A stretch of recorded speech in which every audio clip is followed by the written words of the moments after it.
ओम नमः शिवाय। श्री शिवाय नमस्तुभ्यम। जय श्री महाकाल। जी हाँ भक्तों, क्या आपका भी जो बच्चा है उसका जो मन है, ठीक ना, उसका मन पढ़ाई लिखाई में नहीं लगता। आप लोग बहुत ज़्यादा परेशान हैं उसके मन से कि आखिर ऐसा क्या हो गया कि उसका जो मन है वो पढ़ाई में नहीं लगता और उसका मन पढ़ाई लिखाई से हट के केवल इधर उधर की चीज़ों में जाता है। तो आपको परेशान होने की बिल्कुल भी आवश्यकता नहीं है, क्योंकि आज जो मैं आपको उपाय बताने वाला हूँ, अगर आपने उसको ध्यान से सुन के और अच्छे तरीके से कर लिया तो अवश्य रूप से सारी इच्छा, सारी मनोकामना जो है वो पूरी होगी ही होगी। क्या करना है, कैसे करना है, पूरा आपको मैं बताने वाला हूँ और अच्छे तरीके से आपको समझाने वाला हूँ। तो बस उपाय ध्यान से सुन के अच्छे से करिएगा ज़रूर। देखिए, आपको भी पता है कि पूज्य गुरुदेव की जो कथा होती है उसमें लाखों की भीड़ आती है। कैसे भीड़ आती है? लाखों की भीड़ आती है।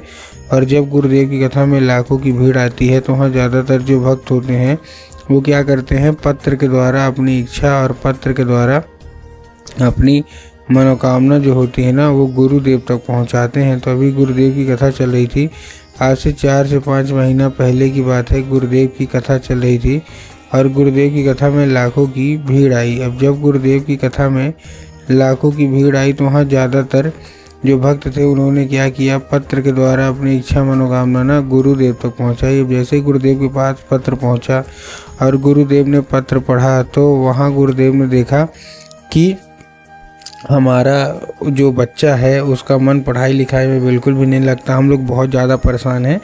इस तरह के क्या हैं, इस तरह के सबके सवाल हैं कि गुरुदेव कृपया करके कोई उपाय बता दें ताकि हमारा जो बच्चा है ना वो अच्छे तरीके से पढ़े, अच्छे तरीके से आगे बढ़े। हम लोग बहुत ज़्यादा परेशान हैं। अब जब गुरुदेव ने ये देखा तब गुरुदेव ने 2 से 3 उपाय बताए, क्योंकि उसमें ये भी था कि गुरुदेव, हमने अपने बच्चे के लिए क्या कुछ नहीं किया, बहुत अच्छी उसको स्कूल में डाल के रखा है, बहुत अच्छा कोचिंग ट्यूशन दे रहे हैं, हर एक तरह की सुख सुविधा दे रहे हैं, लेकिन फिर भी जो है ना वो जो बच्चा है वो बिल्कुल भी नहीं पढ़ता। कृपया करके कोई उपाय बता दें ताकि बच्चा बिल्कुल अच्छे तरीके से पढ़े। अब जब गुरुदेव ने ये उपाय बताया, मतलब ये देखा, तब गुरुदेव ने 2 से 3 उपाय बताए और कहा केवल और केवल ये उपाय कर लेना, तुम्हारा जो भी बच्चा है जिसका भी मन पढ़ाई लिखाई में नहीं लगता ना, अवश्य रूप से उसका जो मन है वो पढ़ाई की ओर आकर्षित होगा ही होगा।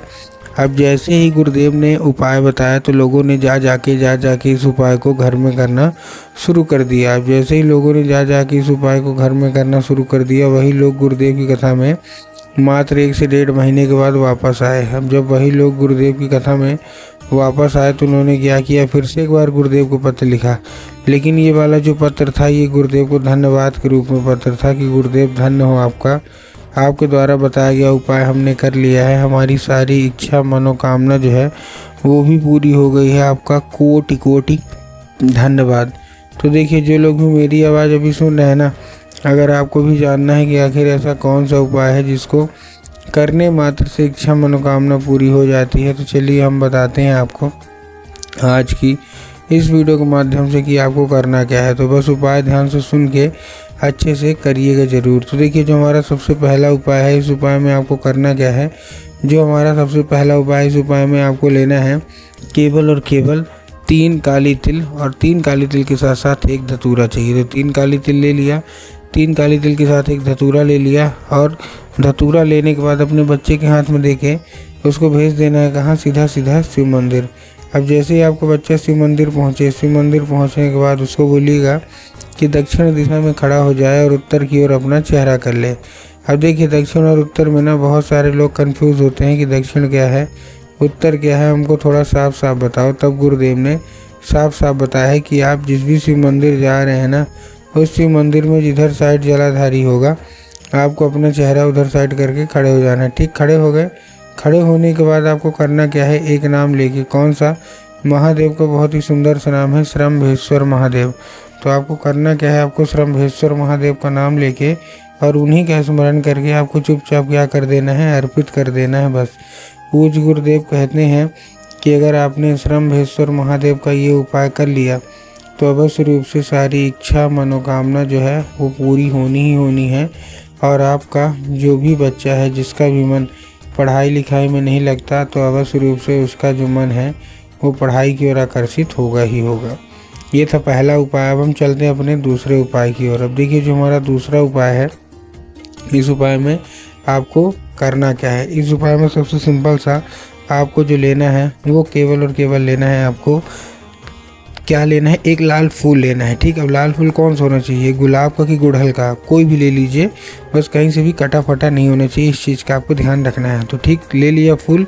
फूल लेने के बाद आपको ध्यान रखना है कि आपके घर में इस उपाय को करने के लिए आपके घर में माता सरस्वती की फ़ोटो या मूर्ति होना अति अनिवार्य है। अगर आपके घर में माता सरस्वती की फ़ोटो या मूर्ति है तब तो अच्छी बात है, लेकिन अगर आपके घर में माता सरस्वती की फ़ोटो या मूर्ति नहीं है तो आपको बाज़ार जाना है, माता सरस्वती की फ़ोटो या मूर्ति लाना है, घर में उनको स्थान दे देना है, और स्थान देने के बाद क्या करना है, पूजा पाठ करना है। अब जब आपके घर में जो शाम की पूजा होती है ना, जब शाम की पूजा होगी तो जो लाल फूल है वो उठाना है और माता सरस्वती को क्या करना है, वो अर्पित करना है। ठीक, तो माता सरस्वती को आपको क्या करना है, चुपचाप अर्पित करना है। जब आप माता सरस्वती को अर्पित करेंगी तो माता सरस्वती को अर्पित करने के बाद आपको क्या करना है, माता सरस्वती को करने के बाद उसको औषधि के रूप में मांगना है कि माता कृपया करके हमको इसको औषधि के रूप में प्रदान करिए।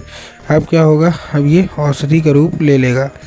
अब आपको करना क्या है, उसी रात जब आपका बच्चा अच्छे तरीके से खाना पीना खा के सो जाए तो आपको वो जो लाल फूल है वो उठाना है और अपने बच्चे के माथे पे 2 से 3 बार क्या कर देना है, आपको फेर देना है। ठीक, पूज्य गुरुदेव कहते हैं कि अगर आपने ऐसा कर लिया तो उस फूल के जरिए स्वयं माता जो सरस्वती है ना, वो उसके दिमाग में प्रवेश कर जाएंगी और उसका जितना भी दिमाग है इधर उधर का जो कामों में लगता है वहाँ से ना लग के केवल और केवल जो उसका दिमाग है ना वो पढ़ाई की ओर आकर्षित होगा ही होगा। तो उम्मीद करता हूँ आज का उपाय आपको बहुत अच्छे समझ में आ गया होगा।